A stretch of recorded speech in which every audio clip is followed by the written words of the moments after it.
Alhamdulillah udah dipanggil nih, aku mau masuk dulu.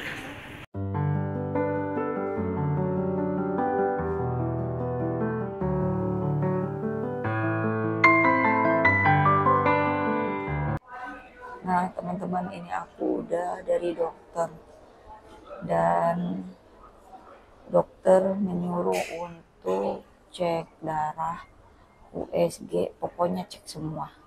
Jadi biar ketahuan semua, dan aku mendiagnosanya sakit di bagian usus. Ternyata kata dokter bagian empedu, karena aku 5 tahun, 6 tahun, apa 7 tahun ke belakang itu pernah didiagnosa ada batu empedu dan itu harus dioperasi.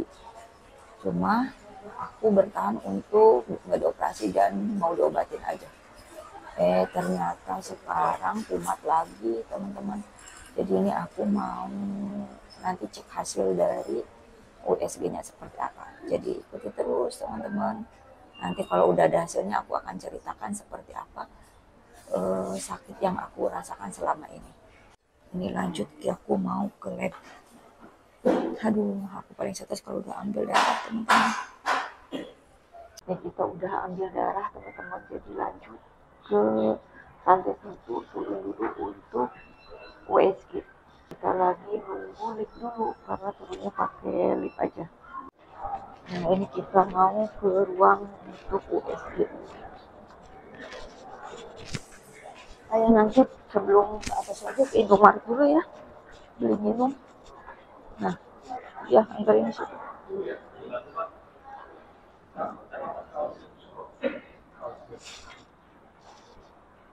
Sini aja.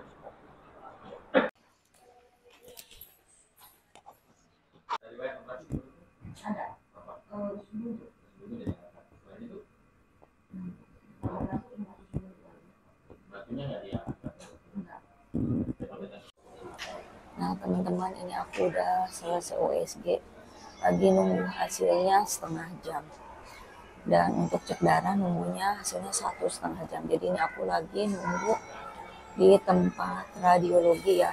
Jadi yang tempat udah aku USG biar nggak bolak-balik naik turun. Jadi aku nunggu dulu di sini sampai selesai. Nanti kalau udah ada hasilnya baru aku naik ke lantai 2. Untuk hasil dari USG-nya udah ada. Kita lanjut ke atas nunggu untuk hasil dari laboratorium. Di atas. Di atas darah.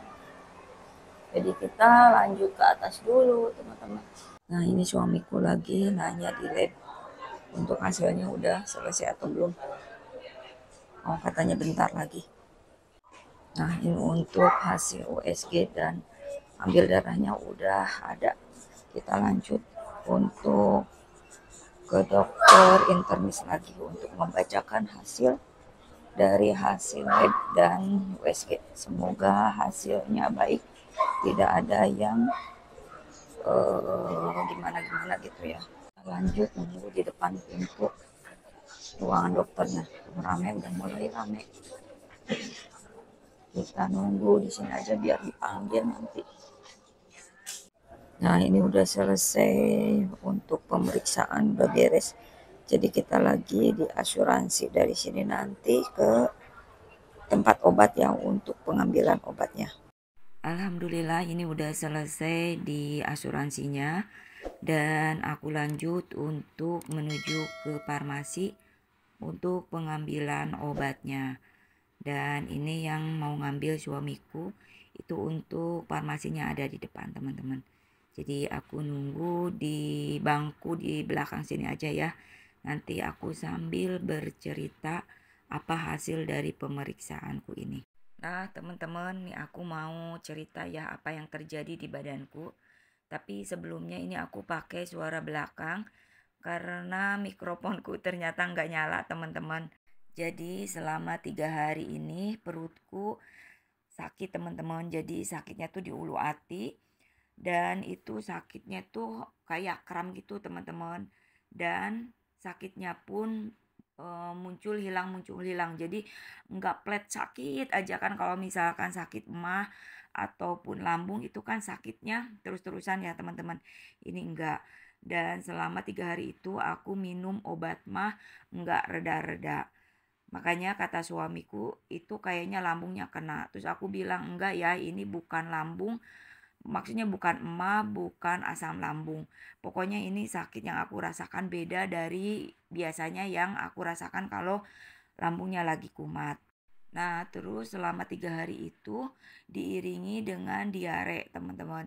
Tapi anehnya itu diare di perut bagian bawah itu nggak sakit. Biasanya kan kalau diare perut bagian bawah pun sakit. Ini enggak, cuma kayak diare keluar biasa aja, teman-teman.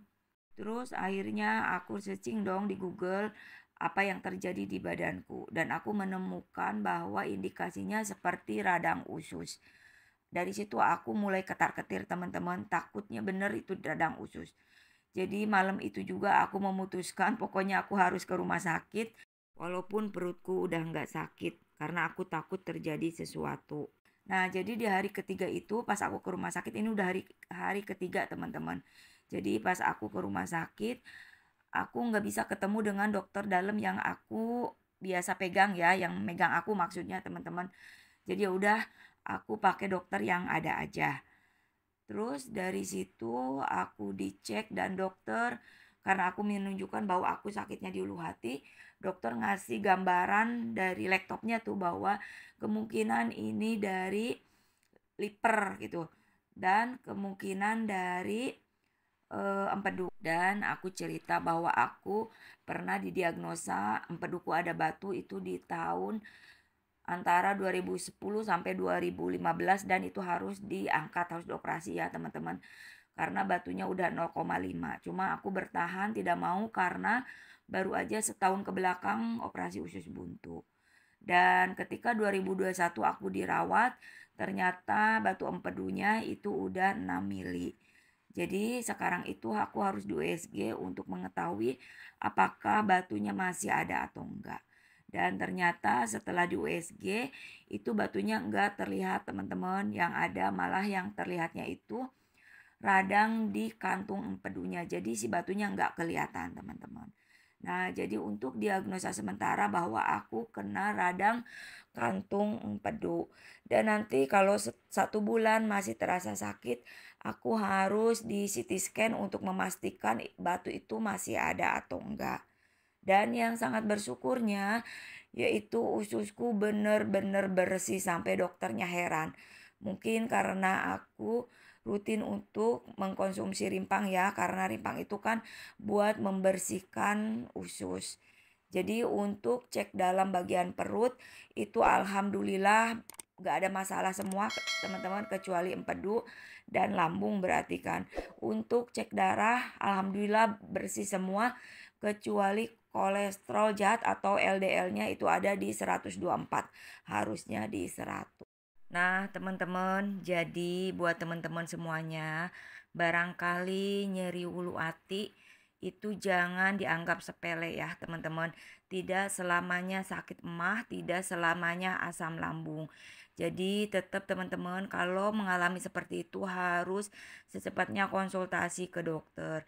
Karena selama ini aku pikir kalau empedu kumat itu ada di bagian pinggang teman-teman, karena yang waktu dulu aku didiagnosa harus operasi itu pinggangku sebelah kanan yang sakit tapi di bagian atas ya. Tapi kok sekarang ada di daerah ulu hati. Jadi nggak terpikir bahwa empedu kumat teman-teman. Dan itu pun sering terasa teman-teman. Mungkin udah warning ya bahwa empeduku udah lagi bermasalah. Cuma pikir aku kan ini emak, ini lambung, ini asam lambung gitu aja teman-teman. Jadi pokoknya buat teman-teman kalau mengalami seperti yang saya alami, jangan dianggap sepele dan jangan dibiarkan. Kalau minum obat mah nggak reda-reda teman-teman, cepet ke dokter, cepet periksakan. Nah, mungkin ceritaku ini bisa bermanfaat buat teman-teman di luaran sana ya. Semoga teman-teman sehat selalu dan doakan saya juga semoga selalu sehat. Dan ini alhamdulillah udah selesai urusan di rumah sakit. Ini aku menuju pulang ke rumah. Dan ini masih di area atau kawasan Sumarekon teman-teman. Dan saya ucapkan terima kasih buat teman-teman yang sudah menonton video ini. Semoga kebaikan teman-teman akan Allah balas yang berlipat ganda. Dan buat teman-teman yang baru menemukan channel Tatik Family, mohon support dan dukungannya dengan cara like, comment, and subscribe. Nah teman-teman, alhamdulillah ini aku udah sampai rumah lagi. Dari pagi jam 8 sampai ini udah jam 2 lewat hampir setengah 3. Menghabiskan waktu di rumah sakit. Oke teman-teman, doakan ya mudah-mudahan saya sehat selalu. Dan saya akan akhiri videonya sampai di sini. Nanti kita ketemu lagi di video berikutnya. Terima kasih. Wassalamualaikum warahmatullahi wabarakatuh.